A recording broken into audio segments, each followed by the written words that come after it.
से जूझ रहा नेपाल धीरे धीरे शांति की ओर बढ़ रहा है। पूर्व चीफ जस्टिस सुशीला कार्की नेपाल की अंतरिम सरकार की प्रमुख बनने के लिए रजामंद हो गई हैं। नेपाल की कमान संभालने से पहले ही कार्की ने प्रधानमंत्री नरेंद्र मोदी की तारीफ की है।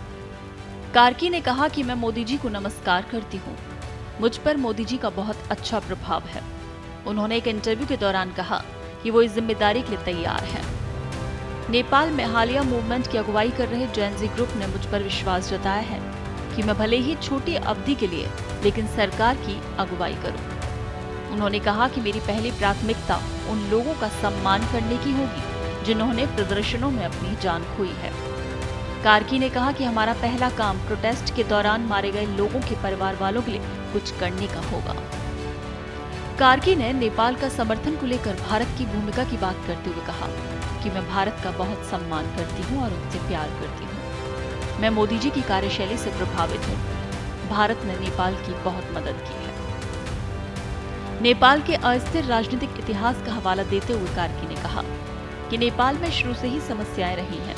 अब स्थिति मुश्किल है। हम नेपाल के विकास के लिए काम करेंगे। हम देश की नई शुरुआत करेंगे। सुशीला कार्की ने अपनी पढ़ाई के दिनों को याद करते हुए BHU यानी बनारस हिंदू यूनिवर्सिटी की बात की, जहां उन्होंने अपनी मास्टर्स की डिग्री हासिल की। उन्होंने पुरानी यादों को ताजा करते हुए कहा, मुझे आज भी अपने टीचर्स और दोस्त याद हैं।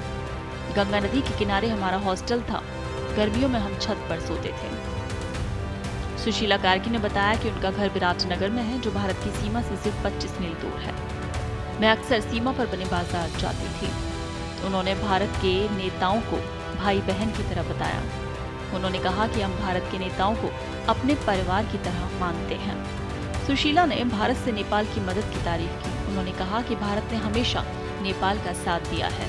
हम बहुत करीब हैं। लेकिन उन्होंने हल्के अंदाज में एक कहावत भी सुनाई कि जब रसोई में बर्तन इकट्ठे होते हैं तो थोड़ा शोर तो होता ही है। आपको बता दें कि सुशीला कार्की नेपाल की पहली महिला चीफ जस्टिस रही हैं। उन्होंने 2016 में ये पद संभाला था, लेकिन उन पर सरकार के काम में दखल देने का आरोप लगाकर महाभियोग लाया गया था। लेकिन कार्की ने इसके खिलाफ सुप्रीम कोर्ट का रुख किया था और कोर्ट ने इसके बाद उन्हें राहत देने से फैसले को पलट दिया था।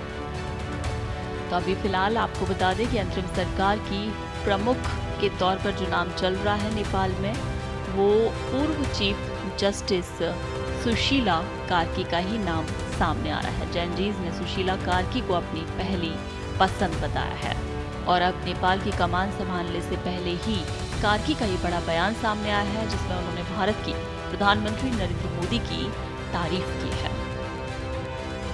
देश दुनिया की ताजा खबरें और वीडियोस के लिए अभी डाउनलोड करें पत्रिका ऐप।